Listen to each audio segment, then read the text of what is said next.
আসসালামু আলাইকুম। সন্ধে ৭টা বাংলাদেশ বেতার রাজশাহী। স্থানীয় সংবাদ পড়ছি সাজরিন খান খুশবু। রাজশাহী সিটি কর্পোরেশনের উদ্যোগে বৃক্ষরোপণ, মশক নিধন এবং আসন্ন পবিত্র ঈদুল আজহা উপলক্ষে পরিচ্ছন্নতা কার্যক্রম বিষয়ক মতবিনিময় সভা অনুষ্ঠিত হয়েছে। আজ দুপুরে নগর ভবনের সিটি হল রুমে অনুষ্ঠিত সভায় সভাপতিত্ব করেন রাজশাহী সিটি কর্পোরেশনের প্রশাসক মোহাম্মদ মাহফুজুর রহমান রিটন। সভাপতির বক্তব্যে রাশিক প্রশাসক আসন্ন ঈদুল আজহা উপলক্ষে নগরীর সার্বিক পরিচ্ছন্নতা নিশ্চিতকরণ, নিয়মিত মশক নিধন কার্যক্রম জোরদার এবং ব্যাপক বৃক্ষরোপণ কর্মসূচি বাস্তবায়নের উপর গুরুত্ব আরোপ করেন। তিনি সংশ্লিষ্ট সকলকে আন্তরিকতা ও দায়িত্বশীলতার সাথে কাজ করার আহ্বান জানান। তিনি আরও বলেন, সবুজ পরিচ্ছন্ন রাজশাহী মহানগরীর পরিবেশ আরও উন্নত করতে এবং ক্লিন সিটি ও গ্রিন সিটি হিসেবে রাজশাহী নগরীর সুনাম আরও বৃদ্ধি এবং এই মহানগরীকে আরও পরিচ্ছন্ন, সবুজ, স্বাস্থ্যকর ও শান্তির নগরী হিসেবে গড়ে তুলতে সবাইকে সম্মিলিতভাবে কাজ করতে হবে। সভায় বক্তব্য দেন রাশিকের প্রধান নির্বাহী কর্মকর্তা মোহাম্মদ রেজাউল করিম। স্বাগত বক্তব্য দেন প্রধান পরিচ্ছন্ন কর্মকর্তা শেখ মোহাম্মদ মামুন ডলার। সভায় ৩০টি ওয়ার্ডের সচিব, মশক সুপারভাইজার, কেন্দ্রীয় সুপারভাইজার ও কেন্দ্রীয় পরিদর্শক উপস্থিত ছিলেন। জাতীয় সংসদের whip advocate M Ruhul Quddus Talukdar Dulu বলেছেন, কৃষি ও কৃষকের ভাগ্য উন্নয়নে কাজ করছে সরকার। তিনি আজ দুপুরে নাটোর সদর উপজেলার হালসা ইউনিয়নে ৭৭ লাখ টাকা ব্যয়ে হেলেঞ্চা খালের ৩ কিলোমিটার পুনঃখনন কাজের উদ্বোধনী অনুষ্ঠানে একথা বলেন। হুইপ দুলু বলেন, প্রায় ৫০ বছর আগে খাল খননের মাধ্যমে দেশে সবুজ বিপ্লবের সূচনা করেন শহীদ প্রেসিডেন্ট জিয়াউর রহমান। ওই কর্মসূচির অনুসরণ করেই দেশের কৃষি ও কৃষকের কথা বিবেচনা করে খাল খনন কার্যক্রমের উদ্যোগ গ্রহণ করেছেন প্রধানমন্ত্রী তারেক রহমান। এ সময় উপস্থিত ছিলেন নাটোরের অতিরিক্ত জেলা ম্যাজিস্ট্রেট মোহাম্মদ আরিফ হোসেন, উপজেলা নির্বাহী কর্মকর্তা মোহাম্মদ আরিফ আদনান, নাটোর পৌরসভার সাবেক মেয়র এমদাদুল হক আল মামুন। রাজশাহী প্রকৌশল ও প্রযুক্তি বিশ্ববিদ্যালয়ে সিএএসআর কমিটির ৫৬তম সভা অনুষ্ঠিত হয়েছে। গতকাল রুয়েটের উপাচার্য দপ্তরের কনফারেন্স রুমে এই সভা অনুষ্ঠিত হয়। সভায় সভাপতিত্ব করেন রুয়েটের উপাচার্য অধ্যাপক ড এস এম আব্দুর রাজ্জাক। সভাটি পরিচালনা করেন সিএএসআর কমিটির সদস্য সচিব এবং রুয়েটের গবেষণা ও সম্প্রসারণ দপ্তরের পরিচালক অধ্যাপক ড আব্দুল খালেক।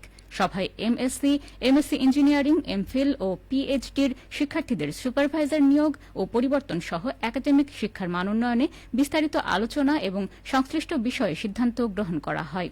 সভায় উপস্থিত ছিলেন সিএএসআর কমিটির সদস্যবৃন্দ তথা বিভিন্ন অনুষদের ডিন ও একাডেমিক বিভাগের প্রধানগণ।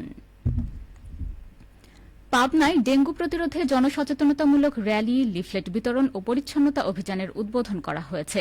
আজ দুপুরে জেলা ডাকবাংলোর সামনে অভিযানের উদ্বোধন করেন পাবনা ৫ আসনের সংসদ সদস্য অ্যাডভোকেট শামসুর রহমান শিমুল বিশ্বাস। উদ্বোধনী অনুষ্ঠানে তিনি ডেঙ্গু প্রতিরোধে সবাইকে সচেতন হওয়ার আহ্বান জানান এবং পরিবেশ পরিষ্কার রাখার উপর গুরুত্ব আরোপ করেন। তিনি বলেন, সবাইকে সচেতন হতে হবে এবং নিজ নিজ অবস্থান থেকে দায়িত্ব পালন করতে হবে। সম্মিলিত প্রচেষ্টার মাধ্যমে ডেঙ্গু মোকাবেলা করা সম্ভব। এ সময় উপস্থিত ছিলেন পৌর প্রশাসক ও অতিরিক্ত জেলা প্রশাসক মনিরুজ্জামান, উপজেলা নির্বাহী কর্মকর্তা তামারা তাসবিহা, সহকারী কমিশনার ভূমি এস এম ফুয়াদ, পৌর নির্বাহী অফিসার দুলাল উদ্দিন ও জেলা বার সমিতির সভাপতি অ্যাডভোকেট মাসুদ খন্দকার।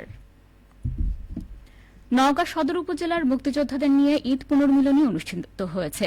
আজ দুপুরে সদর উপজেলা মুক্তিযোদ্ধা কমপ্লেক্সে অনুষ্ঠানে প্রধান অতিথি ছিলেন সদর আসনের এমপি মোহাম্মদ জাহিদুল ইসলাম ধলু। এ সময় তিনি বীর মুক্তিযোদ্ধাদের খোঁজখবর নেন এবং তাদের বিভিন্ন সমস্যা দ্রুত সমাধানের আশ্বাস প্রদান করেন।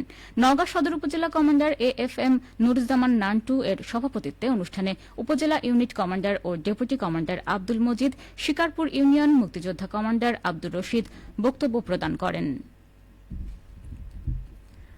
নওগাঁর ধামইরহাট উপজেলার ইসবপুর ও জাহানপুর ইউনিয়নে স্থানীয় সরকার প্রকৌশল অধিদপ্তর এলজিইডি এর গ্রামীণ রাস্তা উন্নয়ন প্রকল্পের আওতায় ৭টি রাস্তার উন্নয়ন কাজ শুরু হয়েছে।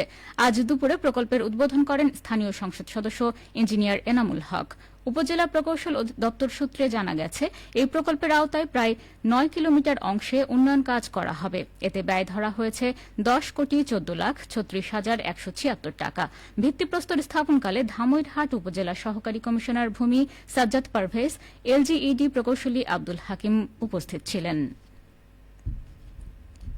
সবশেষে আবহাওয়া। আজ রাজশাহীতে সর্বোচ্চ তাপমাত্রা ছিল ৩৬.৩ ডিগ্রি এবং সর্বনিম্ন ২৬.৫ ডিগ্রি সেলসিয়াস। সন্ধ্যা ৬টায় বাতাসে আপেক্ষিক আর্দ্রতার পরিমাণ ছিল ৬২%। রাজশাহী ও পার্শ্ববর্তী এলাকায় আগামীকাল সূর্যোদয় ভোর ৫টা ৪০ মিনিটে। সংবাদ শেষ হল। আমাদের পরবর্তী স্থানীয় সংবাদ প্রচারিত হবে আগামীকাল সকাল ৮টা ১০ মিনিটে।